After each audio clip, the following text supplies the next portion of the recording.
Hey everybody, welcome back. We're doing something a little bit different today.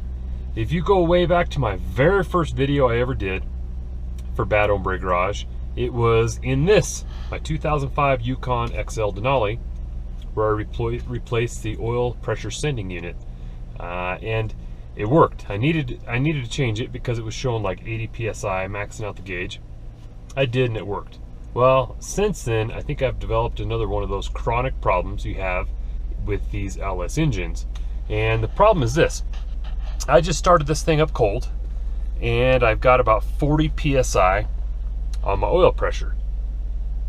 Not bad, except when we drive this thing for a long time, to include a couple months ago driving it on about a 5-hour trip, it just, when it gets heat soaked in there, the oil pressure just continues to kind of drop off, and it gets down to like 20. When this thing really gets just warm, you know, not necessarily coolant temperature warm, but just oil temperature warm. Like it's just, we're out there on the interstate just pounding away at 70, 75 miles an hour in the high altitude. So I think what I have going is the dreaded internal oil leak. The O-ring on my oil pickup tube could be bad. So today I got time. I need the peace of mind. I need to get this fixed. This is the car my wife drives most of the time, and if we go anywhere as a family, we take. So I got to get this thing fixed and reliable. So I got it warming up a little bit now. I'm going to do the old car shuffle. Got to get the hot rod out of the garage, moved over. We'll pull this guy into the bay that I have the most space, and follow along today as we try to tackle this project.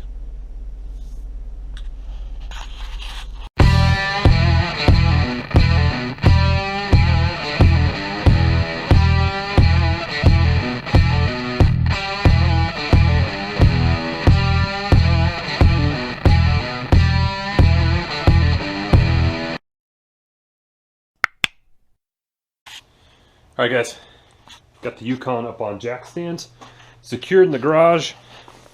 It's solid. I got my drop light under there. Let's wheel under there first and do a little investigation on how much stuff has to come apart to access that oil pan.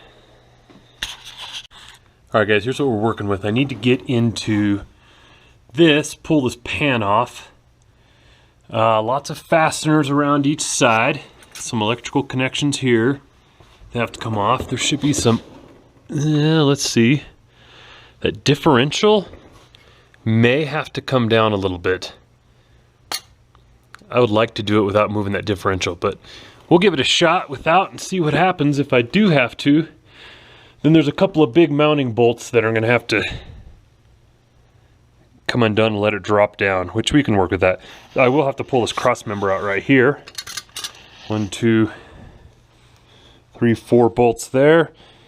I think I can make this happen pretty easily. There should be a couple other oil lines, maybe. Maybe I don't have that oil cooler on this guy. And judging by the amount of oil dripping down here, looks like it's coming out of my filter. Son of a gun. Oh well, anyway.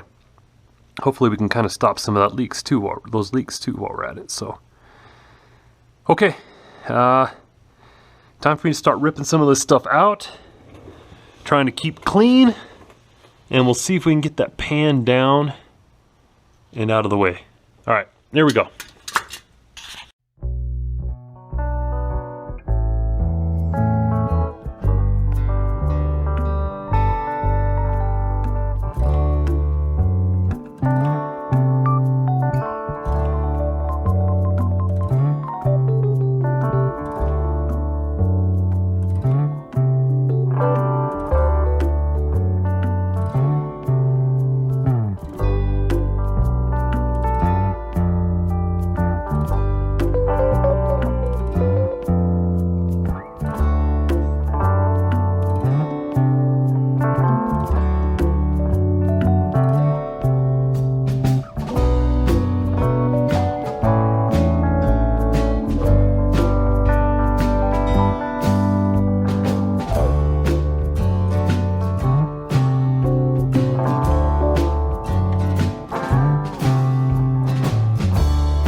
give you guys a quick update here. So got the pan loose. All the bolts and extra fasteners around the outside and the little clips that hold the lines, the oil cooler lines, all that stuff are all out. But as we suspected, it's not going to come down unless this differential's out of the way. So I've got to come in here and I got 4 big bolts, which ought to just be real easy to zip out and break loose. 1, 2, 3, and then one more mount up on top there. 4, so I'll get them loose. I'll put the jack under it, drop them out, let the differential just hang down. I think if it can just hang down a couple of inches, that would be enough, that then this pan will drop out and we'll be able to access the oil pickup tube. And we'll pull this pan out, clean it up and everything, check it out and get our new gasket in it. So, all right, back to struggling. All right guys, so got my bolts out of my differential and able to just kind of slowly let it down, and it kind of stabilized right there. It's just hanging. That's okay, because I think now I can take these last 2 little bolts I have started and they're out. We can drop the pan down and it should be real easy from then.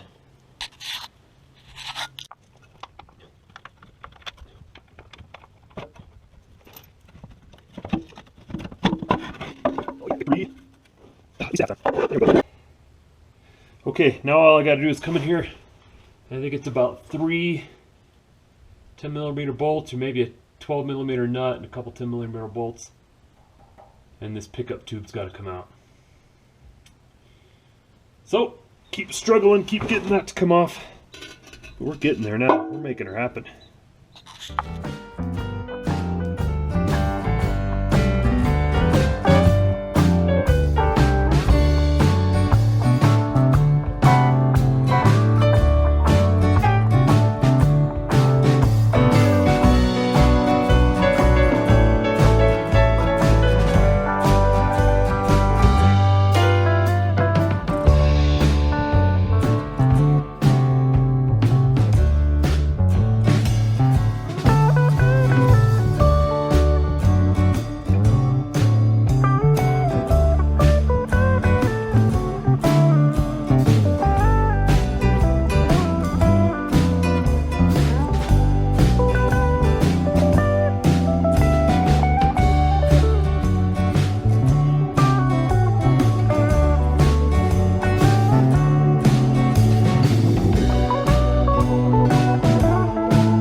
See the O-ring up there.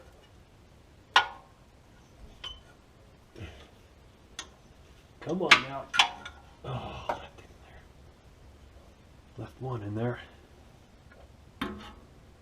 Oh. Okay. Take more oil in my hair. Well,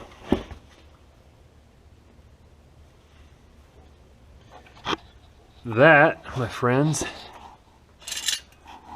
is the O-ring in question. And that, my friends, looks like an O-ring that's perfectly intact. Which means I just got a lot of practice ripping this front end apart. Anyway, nonetheless, I'll pull it out of there, replace it, get it all back in. Let's get out in the light where we can see what's going on.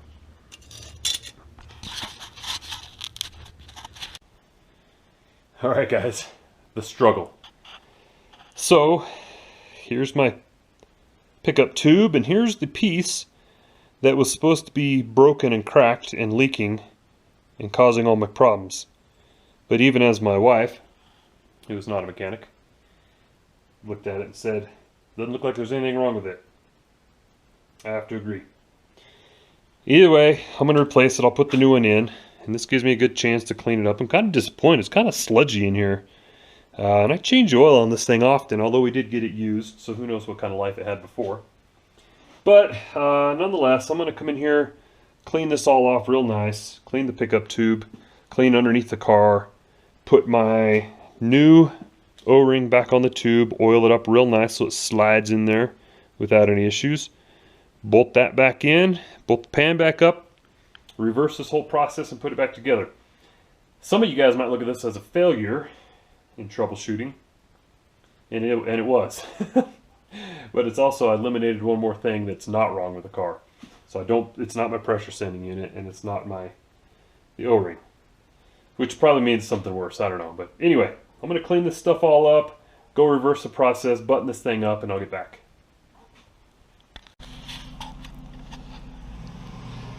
Alright guys, so I got it buttoned all back together. Basically just put the the oil pickup tube back in with the new O-ring on it. Put the pan back in, and then had to just raise that differential back up. And for you fans at home, if you thought that was going to be a big pain, it kind of was. It wasn't as bad as I thought it would be. But anyway, I got it buttoned back up. And now my wife's going to go take it and run an errand and make sure it works all right. So it's not leaking any oil or anything, but I did make a giant mess in the driveway, and I got a bunch of tools to clean up. So what did we learn today? Well, anytime I do some kind of investigative thing like that in a car, you know, I want to find the smoking gun. Of course, we all do, right? This little part, $2.50, wasn't bad. It wasn't broken. So if you look on YouTube, and obviously if you looked for this video on how to replace that thing, you probably suspect your car has the same problem. A lot of these times these things get cracked and break and causes an internal oil leak. So what's going on with my car? I don't know. Did I learn anything from it today? You know, learned a little bit about my car and how it works and how to take it apart and put it together. But I don't know. At least I know it's got a good O-ring in it. I guess the search continues to see if this problem continues to rear its ugly head. So, hey, appreciate you guys watching. Hopefully you got something out of this today. If not, if so, whatever, leave a comment. Let me know what you think. If you think you might know what's going on with my car, let me know what you think. Otherwise, don't forget to hit the subscribe button and show your support. I sure appreciate it. Take care. See you next time.